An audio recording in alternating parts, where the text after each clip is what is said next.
All right, let's dive right into this explainer and unpack exactly how the Resurgence Network for Human Rights, or RNHR for short, actually operates as a registered Canadian charity. You know, it can be kind of tough to see how these groups tackle massive global issues on the daily. So, we're going to break down exactly what they do and how their model sits right at that intersection of community support, rights education, research, and international concern. Here is our quick roadmap for today. We'll hit 1. The complex system problem, 2. Local support and referrals, 3. Global research and education, 4. Impacts since launch, and finally, 5. Boundaries and next steps. So first up, Section 1, the complex system problem. There's a core philosophy anchoring their entire mission, and it's this: many people should not have to navigate complex systems alone. It really hits the nail on the head, doesn't it? It highlights a major flaw we see all the time. The very systems built to help us are often just incredibly confusing to actually get through. And here is the real kicker.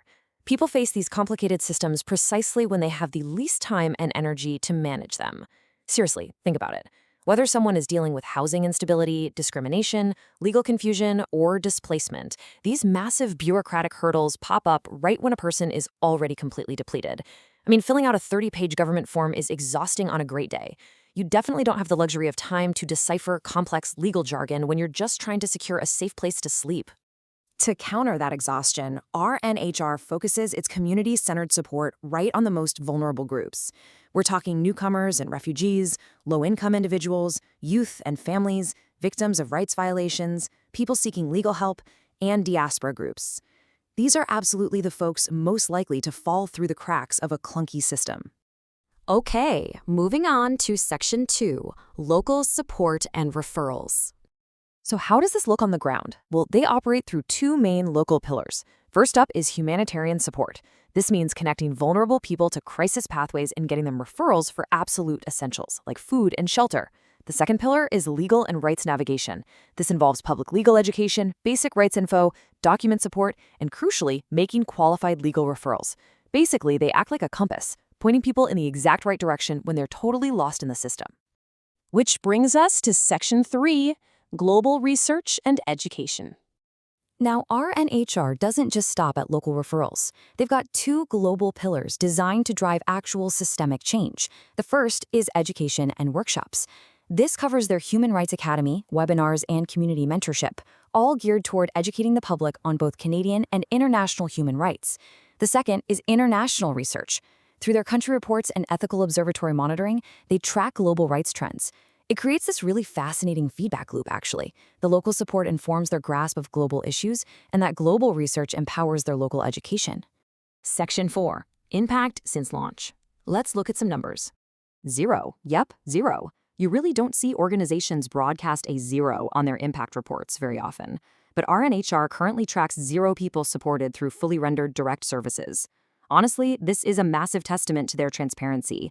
They are building from the ground up and care way more about accountable reporting than just inflating their numbers.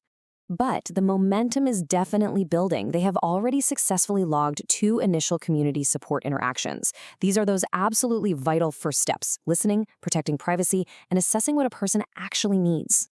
Even better, they've officially coordinated 4 legal and rights referrals for individuals in need.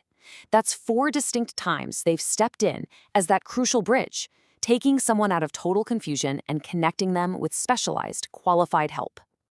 And finally, while 0 partner relationships are officially tracked across sectors just yet, these super transparent metrics paint a picture of an organization totally dedicated to ethical, measurable outcomes. They're setting a rock-solid baseline so funders and the public can watch them grow with total trust in their data. Because at the end of the day, behind those early numbers are real people.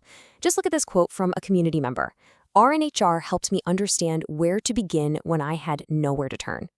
That right there, that is the complex system problem being solved in real time. They gave someone who was totally overwhelmed a safe starting point. And it's not just individuals benefiting, it's the whole support ecosystem. Partner contacts are noticing it too. One partner noted, "The referral pathway helped our team understand the next service to contact. By cutting through the chaos, RNHR brings immediate clarity to other agencies, which just makes the whole network run so much smoother."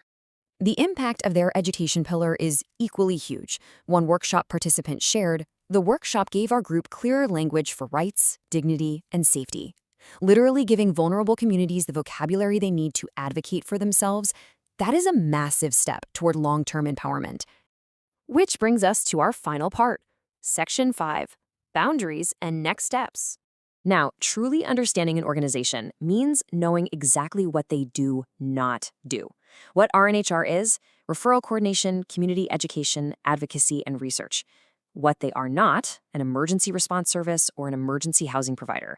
They are super clear about this. If someone is in immediate, life-threatening danger, RNHR is not a 911 replacement. Setting these strict boundaries is actually brilliant because it ensures they don't overpromise. They can focus 100% of their resources on navigation, education, and follow-up.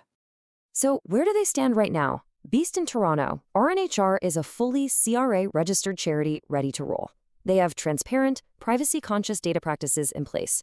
They're actively building out their capacity. And, as their open reporting shows, they are entirely ready to team up with donors, foundations, and government grant partners.